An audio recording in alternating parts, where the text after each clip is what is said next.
Hello everyone. अपने last pregnancy के video में मैंने आपको नॉर्मल प्रेगनेंसी और हाई रिस्क प्रेगनेंसी के बारे में डिटेल जानकारी दी थी और ये भी बताया था कि आपको इसमें कौन कौन से टेस्ट कराने हैं और कब डॉक्टर के पास जाना है। और आज मैं आपको बताऊंगी कि इस प्रेगनेंसी में फीमेल की बॉडी में क्या क्या चेंजेस आते हैं। देखिए 9 मंथ का समय बहुत होता है और इसमें फीमेल की बॉडी में बहुत तरह के चेंजेस होते हैं जो हर महिला में अलग अलग तरह के होते हैं। जरूरी नहीं कि एक महिला में जो चेंज आए सेम वही चेंज आपको दूसरी महिला में दिखे।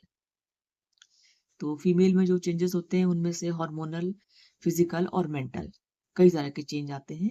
हार्मोनल चेंज में जब एस्ट्रोजन प्रोजेस्टेरॉन बॉडी में बढ़ता है तो मरीज का मूड स्विंग बहुत जल्दी होता है और वो ज्यादा इमोशनल होने लगती है।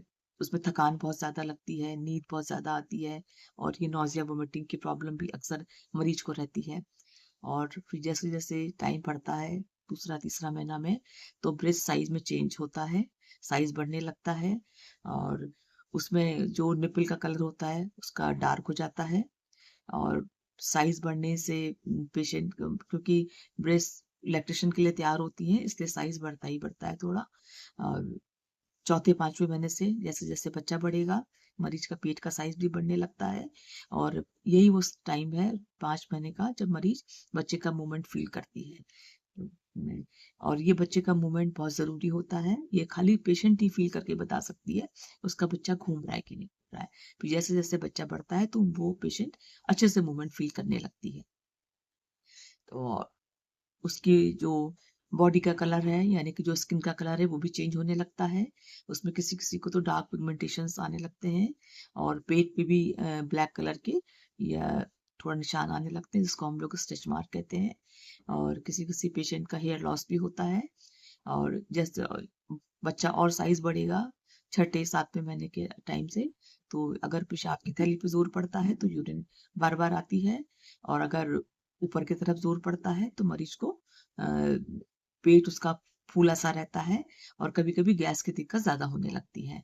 और जब साइज बढ़ेगा 8वें 9वें महीने पे बच्चे का जब वजन बढ़ जाता है तो मरीज को कभी कभी बैक में बहुत ज्यादा पेन या कमर में दर्द बहुत ज्यादा होने लगता है और कभी कभी पैरों में सूजन वगैरह भी आने लगती है। और कभी कभी बच्चे का वेट बहुत ज्यादा होने की वजह से पेशेंट की सांस भी फूलने लगती है। और इसके अलावा जो उसको मेंटल जो चेंजेस आते हैं उसमें जैसे स्ट्रेस बहुत ज्यादा होने लगता है कि मेरा बच्चा नॉर्मल डिलीवरी होगी या ऑपरेशन से होगा या और वहीं मरीज बच्चे को कोई और प्रॉब्लम तो नहीं हो जाएगी। तो साथ में एक खुशी भी रहती है और डर भी रहता है।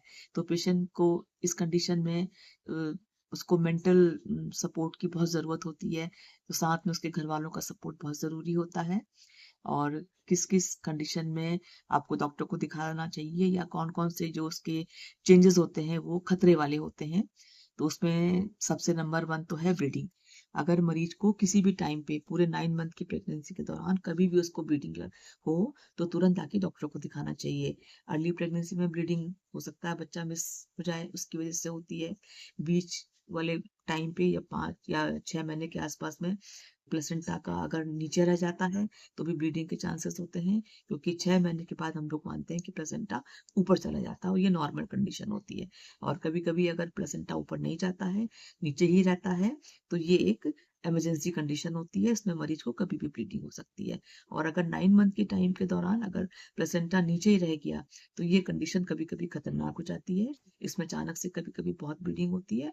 ऐसे में तुरंत पेशेंट को हॉस्पिटल जा करके फिर हमें बच्चा ऑपरेशन से निकालना पड़ता है। इसको हम लोग एपीएच, इसके बारे में मैंने एक पेशेंट का इंसिडेंस भी आपको सुनाया था।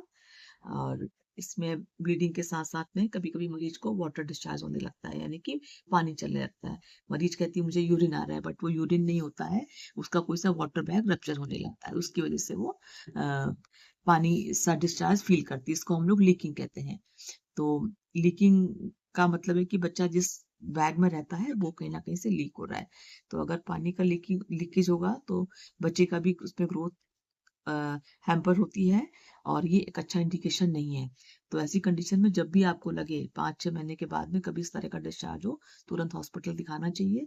तो डॉक्टर उससे रिलेटेड जो भी जांचें अपनी करेंगी, अगर उसको लगेगा बाकी सब चीजें ठीक ठाक है तो पेशेंट को एडमिट करके या उसको जरूरत की दवा देके मरीज घर घर भेज देते हैं, और अगर उसको लगता है कोई और ज़्यादा दिक्कत है तो फिर हम लोग पेशेंट को एडमिट कर लेते हैं।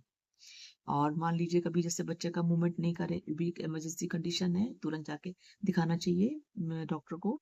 तो उसमें भी हम लोग कुछ बच्चे की धड़कन चेक होती है, अल्ट्रासाउंड होता है, अगर लगता है सब ठीक है, कुछ दवा वगैरह देने से नॉर्मल हो जाती है और डिलीवरी में टाइम होता है तो हम लोग पेशेंट को डिस्चार्ज कर देते हैं, नहीं तो उसको एडमिट कर लेते हैं। तो ये सब तो ज़रूरी सी चीज़ें थी कि जो कौन-कौन से चेंजेस बॉडी में आए और किस-किस कंडीशन में आपको डॉक्टर के पास में जाना चाहिए। तो अब आज तो बस इतना ही है, अब इसके आगे का नेक्स्ट वीडियो में। Thank you so much.